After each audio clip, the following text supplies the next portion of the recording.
Hi guys, we're back. It's Rod and Jen, Hello. and we're the real estate coaches that have a heart for our clients and people that we help. We want to see you have success and do well and build a foundation, and that foundation consists of real estate. We want you to build a portfolio and start your foundation off with real estate. We say buy small, buy local. You build up. Eventually, you can put anything you want on top of that foundation. Get yourself a 1,000-unit building, commercial property, buy an island.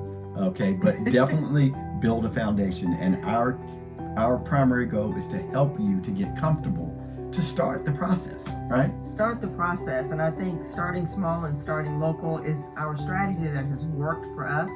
We're not saying you have to stay small. We're not saying you have to stay local.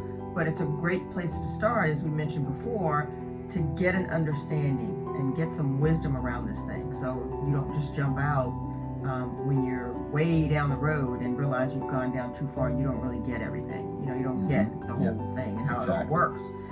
It's not rocket science, no, but there are a lot of components and a lot of parts that it would be great for you to have an understanding, of before you go too far. And so, as I mentioned before, the benefits of even wanting to do something like this. You might say, what's the big deal? Why do I even want to invest in real estate? Well, it's a tangible asset, first of all. It's not like the stock market.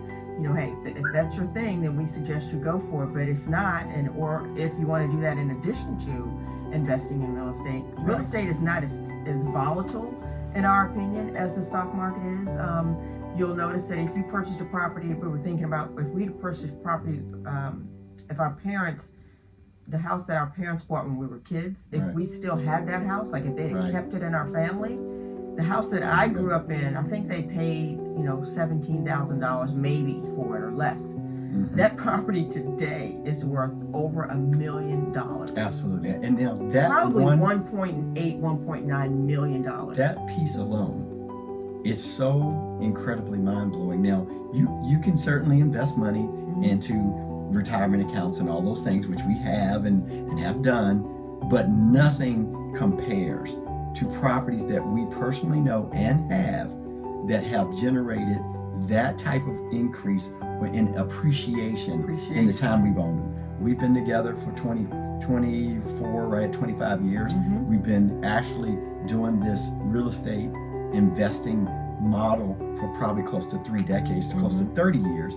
And we actually own property that we've had for not the entire time we've been together, but we have properties that we've owned for a long, long time. And we've seen them double in value.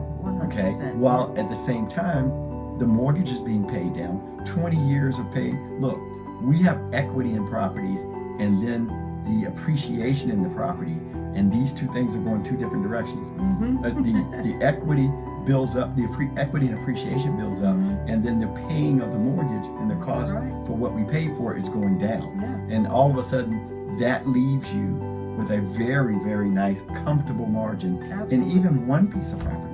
You can have one piece of property and just work that one piece of property. Well, you mentioned the piece about the house you guys grew up in. And then we have another example, which is my sister and brother-in-law purchased a house, and they had something very similar happen. And they lived there for, 26 years, sold the house, and made, 7-8 times more than what they paid for? 100%. Incredible. Well, here's the cool thing about owning property, right? So if you hang on to it, if my parents had hung onto that house and passed it, we just kept passing it down generation to generation, you can actually pull money out of the property. Exactly. Use that cash tax-free, use it to invest in more property, keep the first property where you're still getting the cash flow every month off of that property. You're still getting the depreciation. You can get the depreciation for 27 and a half years off of one property. You get the write-offs off the one residential property. Commercial 35 commercial years. Even more. You get to keep it up, fix it up. It's one of the only assets that I know of that you can actually improve and raise the value of the improvement. Let's say you added a room, or maybe you did. Maybe you just painted it, did the kitchen, kept it up, and redid the kitchen, redid the bathroom, keeping that value up, or maybe even increasing that value to a place where you can go back to the bank and get more money back out of it. and then still have the depreciation, and it'll still continue to appreciate. Now, we've seen real estate take its little dips here and there. We all remember 2008. Some of you may not, when real estate took its dip for just a minute.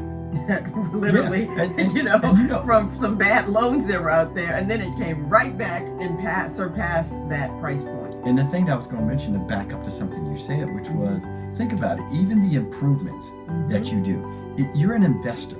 Once you buy a piece of property, you can still be a W-2 employee, but you become an investor as it relates to that property. Right. And as an investor, IRS allows you to take certain liberties as an investor that gives you advantages and tax advantages that you don't otherwise get. Right. You mentioned fixing it up. You fix the property up, well, that improvement becomes a cost of you investing, and you get to have a benefit, a tax benefit from the improvement. Right, and you get to keep it, and it's and improved. you get to keep it, and it's depreciated. you get to write off depreciation. But let's say 5 years from now, you need to do some more improvement. Well, guess what?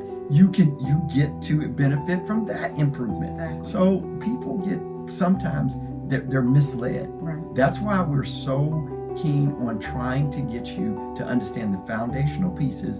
And we do say, it's our philosophy. We want to start you out small.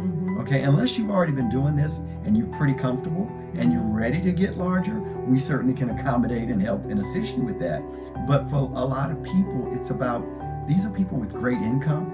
Many people have great income, but they don't have anywhere to invest to offset. Right.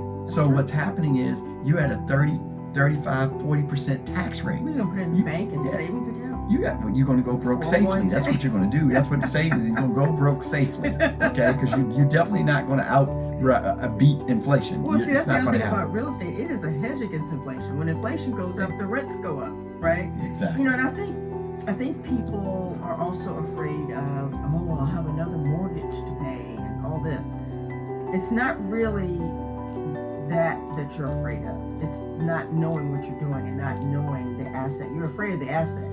But if they buy right, if you buy right and you place a tenant, if the rents cover the debt on that asset, there's nothing for you to worry about. Right. At least that debt would be covered, right? If things got kind of squirrely, that debt would be covered. You still own the asset, and the debt would be covered. So if you understand your asset and you have a tenant in there to pay down your mortgage payment, then you're good. Right. Right. And over time, it's going to appreciate in value, and you can raise the rents up even more. Absolutely. And so, look, we'll close this video out. We will bring you more. But here's the thing, and I love the fact that you pointed out that, look, you take the loan, but really it's not all your money that you're purchasing the property with.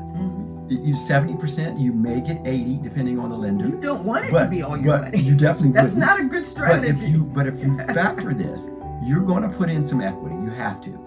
But if you put in 20%, let's say, on a $100,000 house, you put in 20 grand. Well, $80,000 is actually the bank's money. It was lent on the property. The property is the security or securing the note.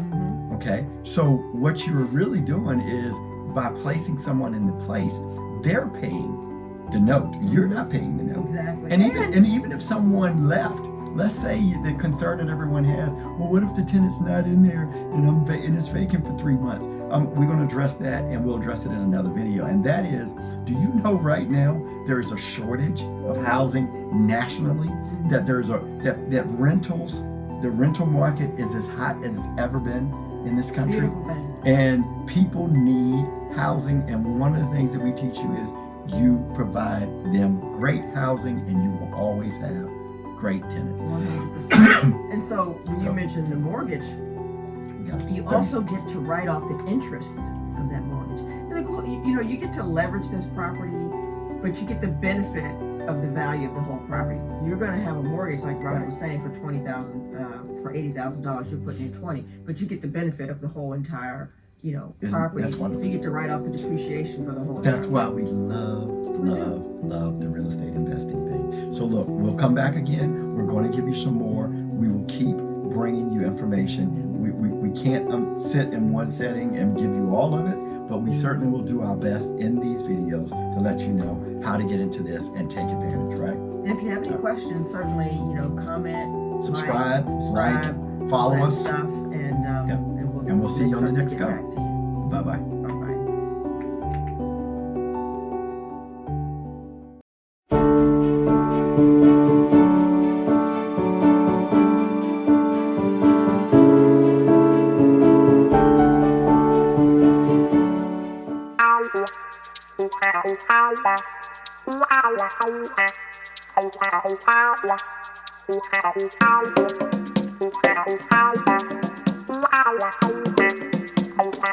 Bye.